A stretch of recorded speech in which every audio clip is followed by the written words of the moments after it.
everybody, welcome to the Comic Game Movie Show. My name's Deshaun, and today I'm here to give you a review of a new Netflix movie called The Bronx vs. Vampires. Now, The Bronx vs. Vampires is really, it's a slightly toned down 80s horror movie.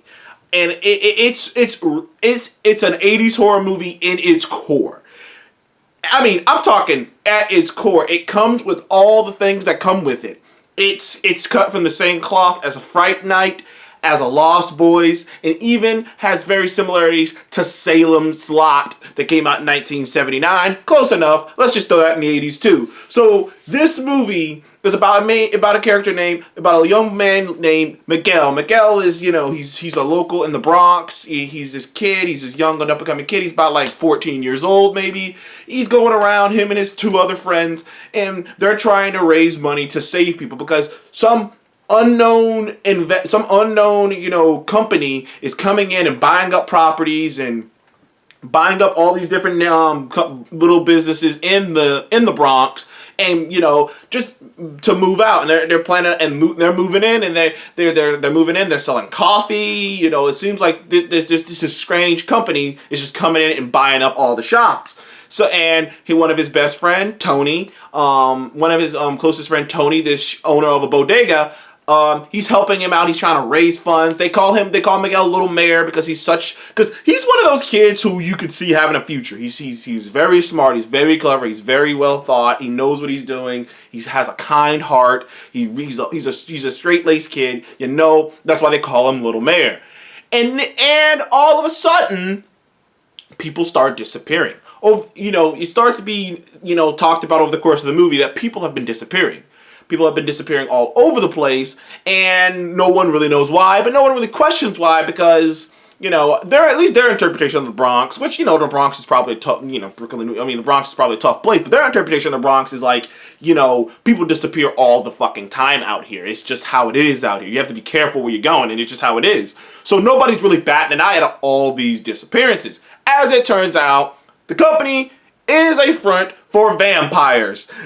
And these vampires have come into the Bronx to settle down, to pretty much settle in the Bronx and make it their new hunting ground.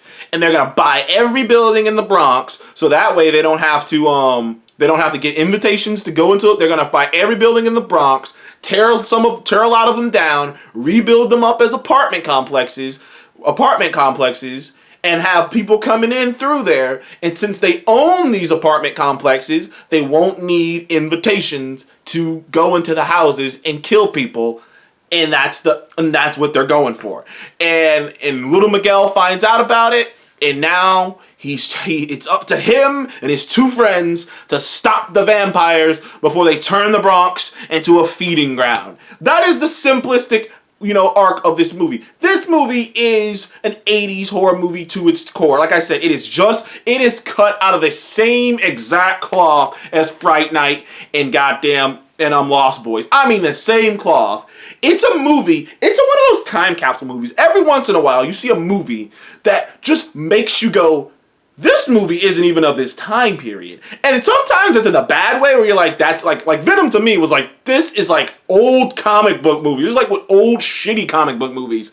While this is like, no, this is a time capsule movie. This is a movie that if it was made back in the day when Fright Night and Lost Boys were made, it would be considered a classic. Like, that's the kind of vibe I get from this movie. It kind of hinders the movie because while the movie does bring new things to the table, it's sometimes the comedy works and sometimes the comedy don't, because sometimes comedy is just too in your face, and other times the self-awareness is a little too much as well.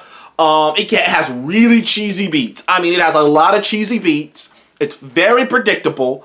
It's not gonna survive. This movie does not reinvent the wheel. This movie felt like, because I believe Method Man is a producer on this. This movie feels like a bunch of black African Americans from African Americans who grew up watching movies like that were like, what if we made this movie in our neighborhood? What if we made this movie in an environment that we're used to? Which honestly, it does make a look of sense. You gotta think, some of those harsher neighborhoods, some of those crappier neighborhoods, some of those hard ghettos, man, that people disappear in would be a perfect location for a vampire to go to. As stated even in the movie itself, people disappear all the time. So if a vampire moved in there and people were disappearing, no one would bat an eye. It's, I don't want to get into the nitty gritty of it, but especially if the person's part of of a gang or something, or especially African American. That's a little hard on its own. I know some people don't want to believe that, but it is. It's not like drastic or anything, but being an African American does make it a little harder. Not to mention, on top of that, being in a crappy neighborhood that is known for crime, on top of that makes it even more harder for make it less likely that a police officer want to get involved. So in a neighborhood where people disappear all the time, bunch of black people, gangs and violence, and things going on that makes them makes them just be able to just root it off, and people disappear so often that even if the cops wanted to do their jobs and they were completely outstanding and you could just get rid of the racism part, any racism part, even if you got rid of that, it'd be a good cop, it'd be difficult for you to keep freaking looking into every missing person when people just go missing in this area. So a fucking vampire going to that area and settling down there and being like, we're gonna make this our feeding ground, makes perfect sense. And it was a different, unique spin on it, putting it in that area. The only movie I ever seen that really even touched something like that, vampires in the ghetto or in a more urban, like an environment with predominantly African Americans in the projects or something like that, was probably Vampire in Brooklyn with Eddie Murphy, which kind of touched it, but it felt less like he came there. It felt like he just came there because he came there just to get away from whatever was happening where he came from. It didn't seem like to me like he was trying to do like, I'm trying to I have this plan, because these guys had a plan. And it got foiled by these meddling kids, basically. But like I said, it's right down to its core. It's right down to its core, to the cheesiness, to the way the vampires die, to the interactions with the community.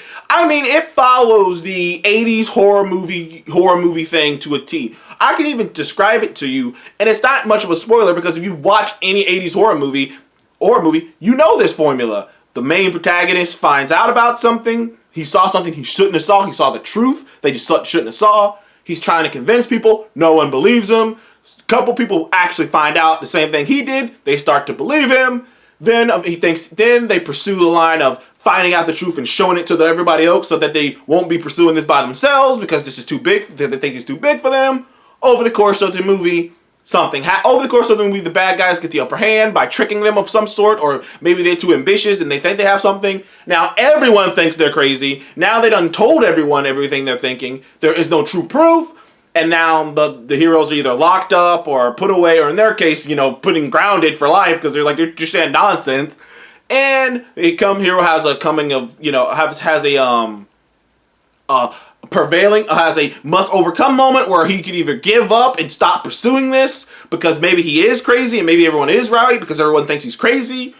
Hero overcomes that, pursues even harder, gets everyone on board, it's revealed, and conclusion. And that's the movie. Like, it's not, like I said, it is not the most complex movie, but it is a fun little movie. It really is. It's a fun little movie. It's not the biggest movie. It doesn't have the biggest budget. Though I will say, the way it's shot, it doesn't feel like a Netflix movie because it's technically not a Netflix movie. You have to understand, this movie was a Universal Studios movie that was supposed to release in theaters, and Netflix, but since it wasn't, Netflix was able to buy the rights to it. Netflix also bought the rights to a movie that Disney owned called it was a weird movie about some girl who saw a woman who saw a murder in a window. So just for you to know, there's a good portion of Netflix's movies that weren't actually Netflix originals. Netflix just purchased them and then branded them Netflix originals. A lot of shows as well that aren't actually Netflix originals, but they bought the rights to, but they bought them, so they just labeled Netflix original on there.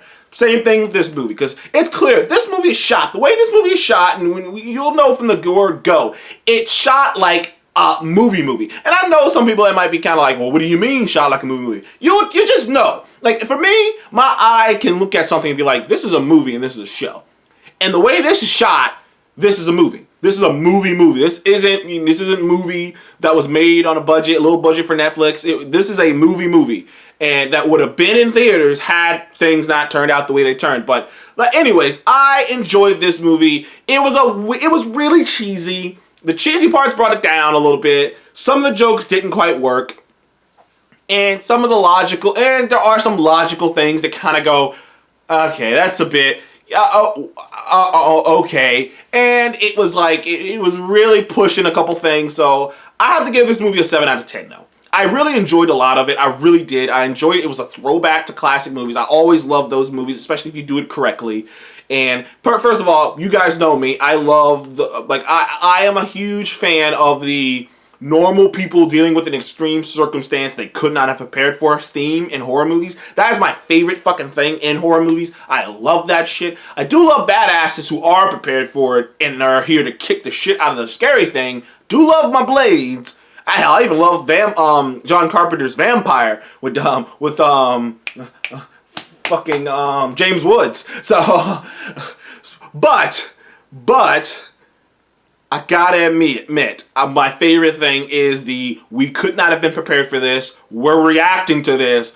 It works when they're reacting how you would react, and that worked greatly in this movie because these kids do react how you would react, and that's when it always works for me. When the characters react how a normal person would react to discovering this shit, I love that because you can put yourself in their shoes. You can be like, man, what the fuck would I do if I thought I saw a vampire in the neighborhood? Like, what the fuck am I going to run away? Like, and you're a kid. You can't just, and you're a little kid. You're an adult. You can just be like, I'm getting the hell out of here. But what are you going to do when you're a little kid? When you're like 14 years old, staying with your mom? Are you going to leave your mom behind? Your mom's not going to believe you. What are you going to do? And you've been reading all this shit, so you think, I can hunt it down. Of course, as it turns out, they could, but anywho, I give the Bronx, is it the Bronx versus Vampires, or is it Vampires versus the Bronx?